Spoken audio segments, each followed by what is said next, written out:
Boa noite, queridos amigos, queridos irmãos, pais em Cristo Jesus.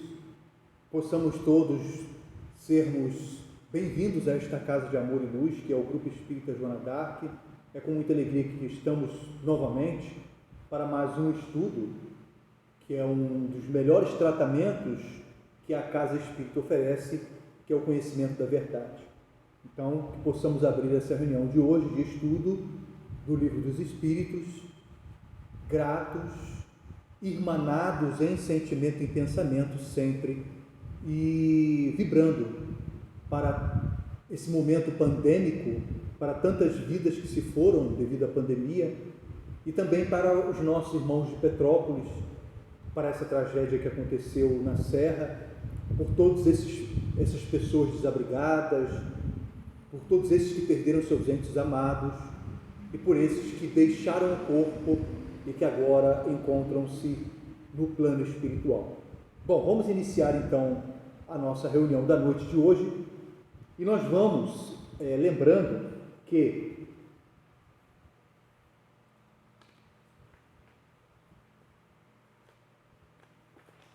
só um minutinho que o vento levou a folha aqui.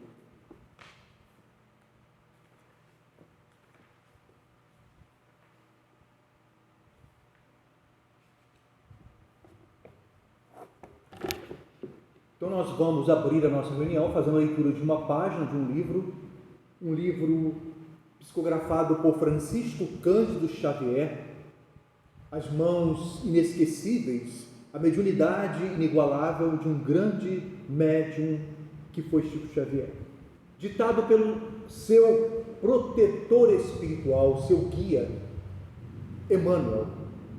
E a lição que nós abrimos aqui é a lição 72, intitulada Incompreensão. Ele comenta uma passagem que está em Paulo, primeira carta aos Coríntios, no capítulo 9, versículo 22. A incompreensão, ou melhor, a passagem, está em Paulo, diz assim: fiz-me fraco para os fracos, para ganhar os fracos. Fiz-me tudo para todos, para por todos os meios chegar a salvar alguns. A Emmanuel comenta: a incompreensão, indiscutivelmente, é assim como a treva perante a luz. Entretanto, se a vocação da claridade te assinala o íntimo, prossegue combatendo as sombras, nos menores recantos do teu caminho. Não te esqueças, porém, da lei de auxílio e observa-lhe os princípios antes da ação. Descer para ajudar é a arte divina de quantos alcançaram conscienciosamente a vida mais alta. A luz ofuscante produz a cegueira. Se as estrelas da sabedoria e do amor te povoam o coração, não humilhes quem passa sob o nevoeiro da ignorância e da maldade. Gradua as manifestações de ti mesmo, para que o teu socorro não se faça destrutivo. Se a chuva alagasse indefinidamente o deserto, a pretexto de saciar-lhe a sede, e se o sol queimasse o lago sem medida, com a desculpa de subtrair-lhe o barro úmido, nunca teríamos clima adequado à produção de utilidades para a vida. Não te faças demasiado superior diante dos inferiores, ou excessivamente forte perante os fracos.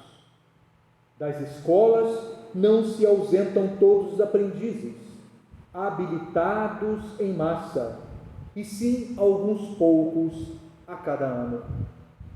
Toda mordomia reclama noção de responsabilidade, mas exige também o senso das proporções. Conserva a energia construtiva do exemplo respeitável, mas não olvides que a ciência de ensinar só triunfa integralmente no orientador que sabe amparar, esperar e repetir. Não clames, pois, contra a incompreensão, usando iniquidade, inquietude e descanso, ou desencanto, vinagre e fel. Há méritos celestiais naquele que desce ao pântano sem contaminar-se, na tarefa da salvação e do reajustamento. O bolo de matéria densa reveste-se de lodo, quando arremessado ao poço lamacento. Todavia, o raio de luz visita as entranhas do abismo, e dele se retira sem alterar-se. Quem seria de nós se Jesus não houvesse apagado a própria claridade, fazendo-se à semelhança de nossa fraqueza, para que lhes testemunhássemos a missão redentora? Aprendamos com ele a descer, auxiliando sem prejuízo de nós mesmos. E nesse sentido, não podemos esquecer a expressiva declaração de Paulo de Tarso, quando afirma que, para a vitória do bem, se fez fraco para os fracos, fazendo-se tudo para todos, a fim de, por todos os meios, chegar a erguer alguns. Então, depois dessa lição maravilhosa de Emmanuel, através das mãos abençoadas de Chico Xavier, nós vamos agradecer a Deus, pedindo: Senhor Pai, Criador do Universo, amantíssimo e belo Pai, justo, bom e misericordioso, ciencioso de todas as coisas, queremos lhe agradecer, Senhor, pela vida, pelo corpo, pelo alimento, pela natureza, por esta terra abençoada, escola, nossa morada. Rogar a Jesus, nosso Mestre, guia e modelo de todos nós, governador espiritual de nossos destinos. Ilumina, Senhor, a todos os que sofrem, que padecem, que choram, que agonizam nas dores ainda do mundo. Ilumina a todos os que a cada dia sofrem diante da pandemia.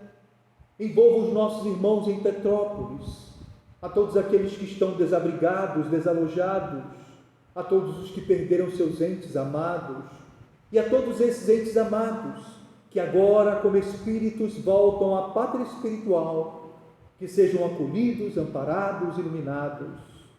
Abençoa-nos, Jesus, em nome de Deus nosso Pai, de sua Mãe amada Maria, que Joana, mentora desta casa, continue a envolver a todos os seus tutelados, e que possamos assim abrir esta reunião agradecidos, gratos, e rogando, Senhor, que continue como sempre a nos amparar, a nos envolver. Graças a Deus.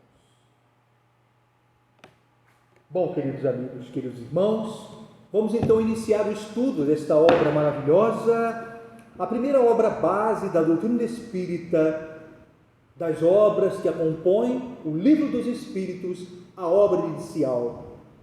O contexto filosófico, as perguntas feitas pelo codificador e a resposta dada pelos Espíritos. Esse compêndio fabuloso de filosofia, de perguntas, de busca pelo conhecimento. O Livro dos Espíritos. Então, quem ainda não pegou o livro, pegue rapidinho aí em casa, né? O capítulo que nós vamos dar sequência, onde paramos na quarta-feira passada, é a segunda parte do Livro dos Espíritos, o capítulo 7º, que é o capítulo da volta do espírito à vida corporal. Então, quando o espírito desencarna, quando o espírito deixa o corpo, quando ele retorna à pátria espiritual. Corrigindo, gente. É da volta do espírito à vida corporal, é o contrário, né? É o contrário do que eu falei. Então, é quando o espírito estava na erraticidade e agora se prepara e retorna ao corpo. Então, é a volta do espírito à vida corporal. E nesse capítulo, na segunda parte, o capítulo 7, nós estamos estudando o item a união da alma e do corpo. Nós vamos iniciar a pergunta 353. Então, quem não achou aí, procure a pergunta 353. Então, vamos dar continuidade e seguimento. Não sendo completa a união do espírito ao corpo, não estando definitivamente consumada, senão depois do nascimento, poder-se-á considerar o feto como dotado de alma? Então, já que a consumação do nascimento ou da reencarnação só se efetua no momento do nascimento, até diz lá aqui no Livro dos Espíritos, quando dá aquele choro, né? Então, poderia-se dizer que o feto, ele é dotado de alma? Pergunta muito interessante de Allan Kardec. Então, os espíritos respondem: o espírito que o vai animar existe, de certo modo, fora dele. Ou seja, ele, o espírito, ainda não está ligado completamente ao corpo. Então, ele ainda está no processo de adaptação a esse corpo. O feto não tem, pois, propriamente falando, uma alma. Porque o que é a alma? É o espírito encarnado. Então, por que ele aqui não considera o feto como uma alma? Porque ele ainda não está encarnado, ou seja, a consumação da reencarnação se efetua no momento em que o espírito dá o primeiro choro, em que ele nasce. Mas mesmo assim, ela ainda está em processos, em vias de adaptação ao novo corpo, que só vai se consumar plenamente quando a criança, lá para os seus 7 anos, tornar-se, de uma certa forma, senhor de si. Então, todo o período fetal e todo o período da infância ainda é um período de adaptação e de ligação ao novo corpo. Ele está ligado ao corpo, mas ainda não efetivamente, podemos dizer a palavra preso, né, ao corpo. É um processo de adaptação. Então, a pergunta continua a resposta, né? Então, porque nesse momento ele está em vias de operar-se a encarnação. Acha-se, entretanto, ligado à alma que virá a possuir. Então, o corpo em via de formação já está ligado ao espírito, mas ainda não plenamente. Então, esse processo de adaptação ao novo corpo é gradual, é gradativo. Só que o espírito, está lá na pergunta que nós vimos lá atrás: quando é que se efetua a ligação da alma ao corpo? No momento da fecundação. Então, quando o espermatozoide liga-se ao óvulo e ao processo inicial, que é a chamada fecundação, nesse momento o espírito já está ligado àquela célula ou aquelas células que começaram a se multiplicar até formar o corpo, que é o feto. Então ele já está ligado, mas não plenamente ainda, tá? Então, aí Allan Kardec, como sempre, querendo buscar a fonte do entendimento, Allan Kardec, na pergunta 354, ele pergunta aos espíritos: como se explica então a vida intrauterina, ou seja, a vida no útero, todo aquele processo em que aquele corpo em formação, em processo de formação, e o espírito ligado a este corpo. Então, como se explica esse fenômeno, né? Ou esse processo? Aí os espíritos respondem: é a da planta que vegeta. A criança vive a vida animal. O homem tem a vida vegetal e a vida animal, que, pelo seu nascimento, se completam com a vida espiritual. O que ele quis dizer aqui? Que naquele momento em que em que fecunda, em que há o processo da ligação das células e começa o processo da meiose, da cisciparidade, da divisão celular. Então, no momento da fecundação, o espírito está ligado ao novo corpo. Lá em André Luiz, a gente vê lá, quando ele diz do processo da miniaturização do perispírito, para ir se adaptando ao novo corpo. Esse processo é vagaroso e vai acontecendo aos poucos. A cada divisão celular, a cada multiplicação dessas células, a cada formação em que o feto vai tomando a forma e vai tomando a forma corporal, esse perispírito vai se reduzindo e vai se acoplando célula a célula ao novo corpo. É uma ligação célula a célula. Então, diz aqui os espíritos que esse momento da vida intrauterina, desse processo da formação desse feto, do novo corpo, é um processo, como eu disse aqui do Livro dos Espíritos, a resposta é a planta que vegeta. Nesse momento, a criança ou o feto vive a vida animal, ou seja, todo um processo animal, da vida orgânica. Mas lembrando que o espírito já está ligado a esse feto, a esse corpo.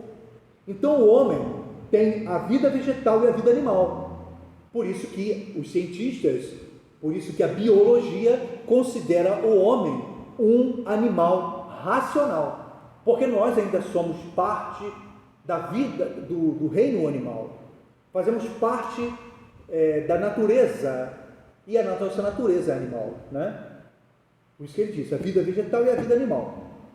E que, pelo seu nascimento, ou seja, no momento em que o feto sai do ventre, o primeiro choro em que ele respira o ar, o oxigênio entre nós, nesse momento, o homem completa, além da vida vegetal e a vida animal, a vida espiritual.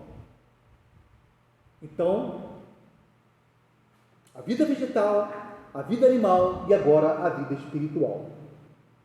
Nesse momento é que o espírito pode se considerar encarnado, ou reencarnado, vamos dizer assim, porque agora ele está no meio da nossa vivência como um espírito reencarnado, aqui entre nós, respirando o nosso meio, a nossa atmosfera.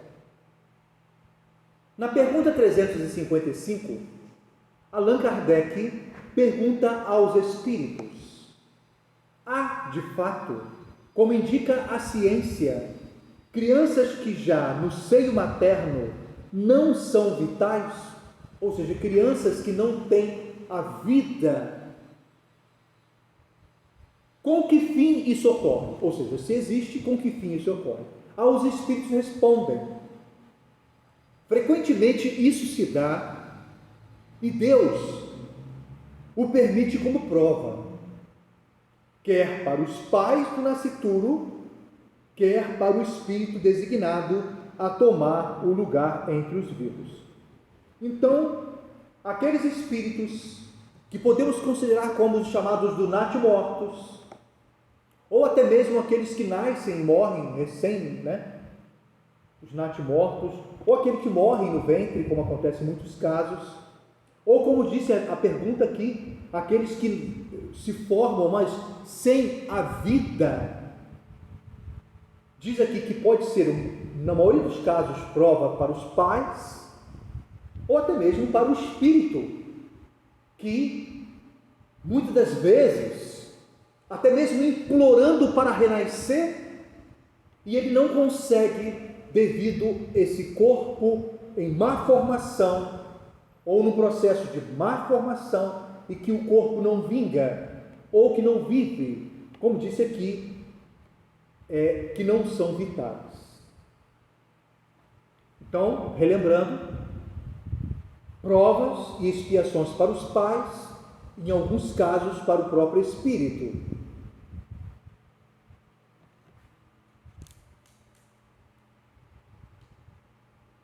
Allan Kardec, não se dando por satisfeito, continua trazendo para nós e interrogando os espíritos, a fim de trazer luz e informação diante do assunto tão complexo que ele traz nesse momento, né? Na pergunta 356, Allan Kardec pergunta: entre os natimortos, alguns haverá que não tenham sido destinados à encarnação de espíritos? Ou seja, entre esses natimortos, aqueles que nasceram mortos, ou que morreram no ventre, enfim, para esses corpos, poderá alguns não serem destinados à encarnação de espíritos? Aí os espíritos respondem: alguns há, efetivamente, a cujos corpos nunca nenhum espírito esteve destinado. Nada tinha que se efetuar para eles. Tais crianças, então, só vêm por seus pais.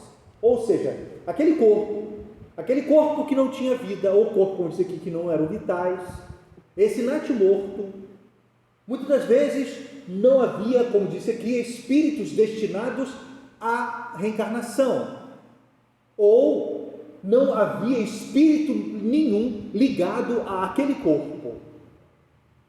E no caso desse corpo, era simplesmente para os pais, ou seja, era prova para os pais, ou expiação para os pais.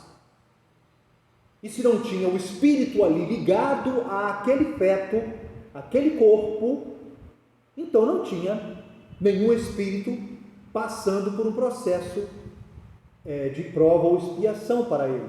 No caso, era exclusivamente para os pais, né?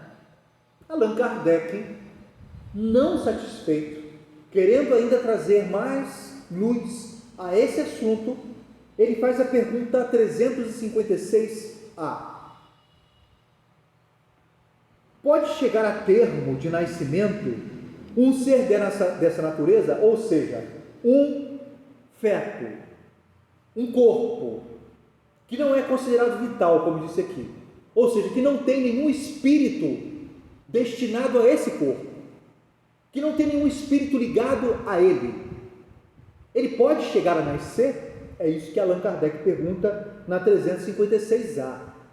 Aí os espíritos nos trazem a resposta. Algumas vezes, sim, só que eles não vivem. Então, pode acontecer de esse corpo, sem a vitalidade, ou seja, sem a vida animada pelo espírito. Porque uma coisa, a gente vai explicar aqui bem depois, a gente tem que separar a vida, como disse aqui, vida vegetal, vida animal e vida espiritual. Então a vida vegetal e a vida animal não tem a ver com a vida espiritual. É uma vida orgânica.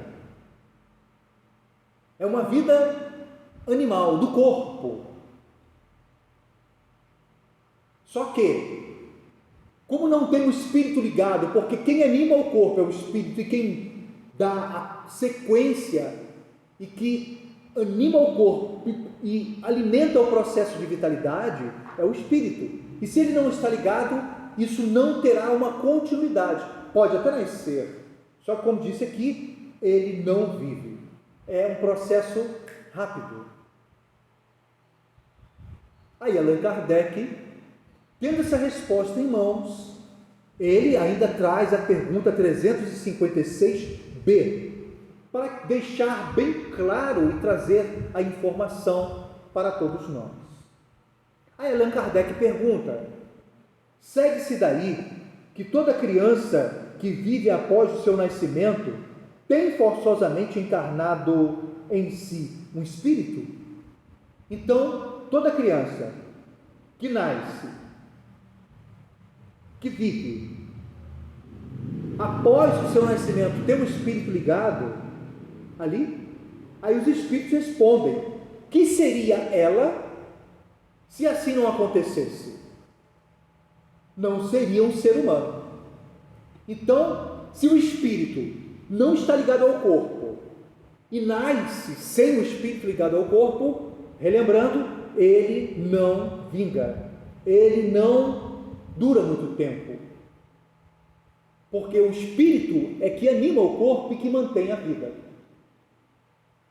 Mas se o espírito nasce, ou melhor, se o corpo nasce e vinga, vamos dizer assim, então aquele espírito, há um espírito ligado ao corpo, porque se não houvesse, ele não seria um ser humano.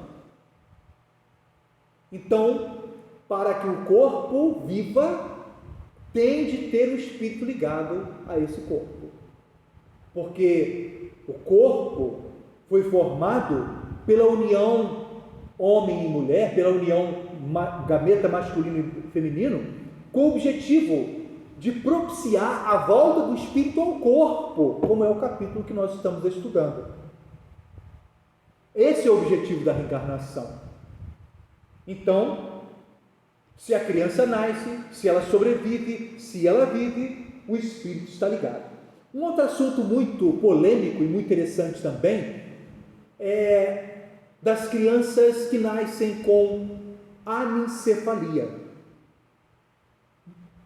Teve aí um problema, uma briga judicial de alguns pais de crianças anencéfalas, porque a criança anencéfala, ela não vive muito tempo. Tem até um caso na internet, é até um documentário muito bonito, que conta a história de uma menina que nasceu com anencefalia.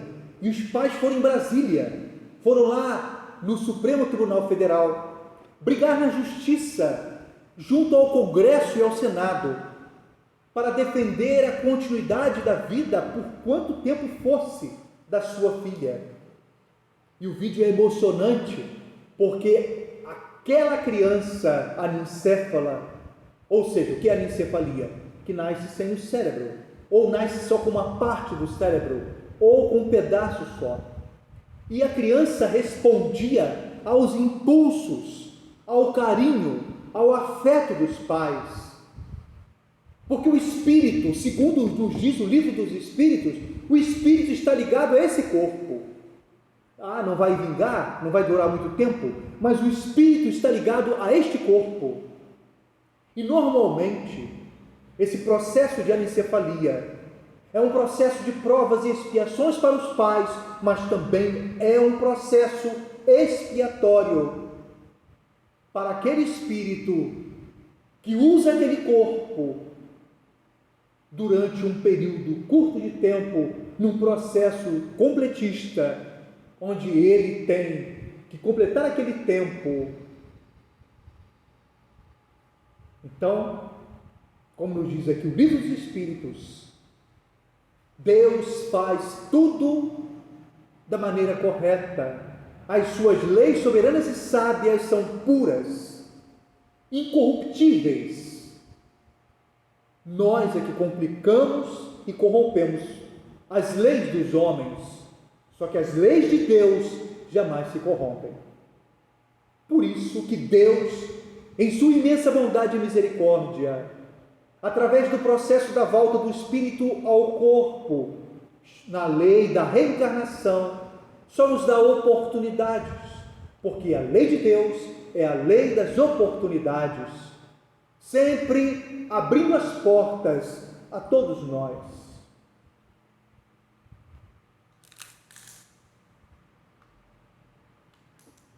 Aí Allan Kardec, na pergunta 357, faz a seguinte pergunta: que consequências tem para o espírito o aborto? Então, Allan Kardec falou aqui do feto, falou dos natimortos, falou da vida intrauterina. Nós comentamos aqui em cima da resposta sobre os anencéfalos. E agora Allan Kardec vem falar de um assunto que é um assunto em que o homem, pelas suas próprias mãos, interrompe esse processo da volta do espírito à vida corporal, interferindo em uma lei que é a lei da reencarnação, que é a lei da volta do espírito ao corpo. Então Allan Kardec pergunta: que consequências tem para o espírito o aborto? Aí os espíritos respondem: é uma existência nulificada e que ele terá de recomeçar. Então, todas as vezes que a mulher e o homem, porque a mulher não faz sozinha, sempre terá a participação daquele, de uma forma direta ou indireta, daquele homem que convive com ela ou não. Então, a culpa não é só da mulher. O homem, muitas das vezes mesmo, tem uma participação decisiva para que a mulher tome essa decisão, seja por ele a abandonar nesse momento tão importante, seja por ele negligenciar na sua função como pai, como genitor, seja por ele impor, através do machismo, decisões de não querer a criança e induz a mulher a retirar o filho porque ele não quer. Então, a mulher não é culpada sozinha.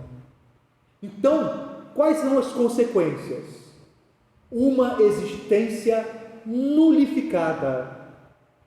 Só que aquele espírito que estava programado, porque a gente sabe que através da reencarnação, antes disso, há todo um processo de planejamento, de preparação, de aproximação, para que o espírito possa reencarnar.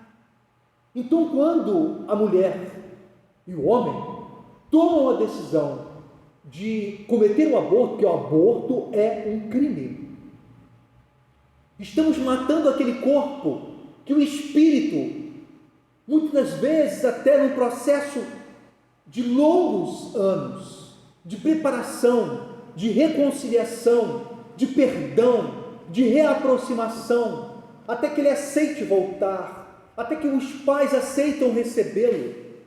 E naquele momento em que a mulher comete o aborto, e que o homem também comete, interrompe-se a vida, anula-se a vida, anula-se a reencarnação, e toda uma preparação que foi feita joga-se por terra.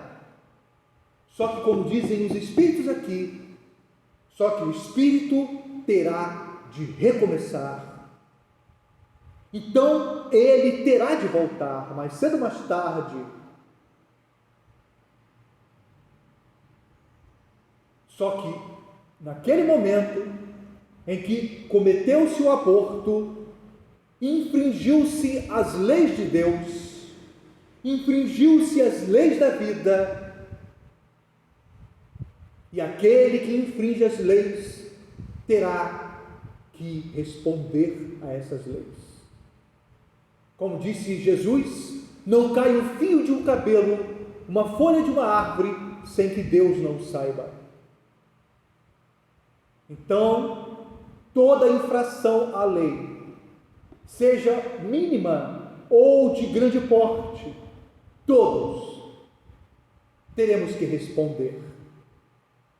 A lei de causa e efeito, tudo que nós causamos, o efeito, seja ele imediato ou a longo prazo, ele virá. E nós teremos que sofrer as consequências de nossos atos, teremos que responder a essas leis, as leis de Deus, que são soberanas, que nunca falham e que se cumprem. Aí Allan Kardec, na pergunta 358, diz assim: constitui crime a provocação do aborto em qualquer período da gestação? Em qualquer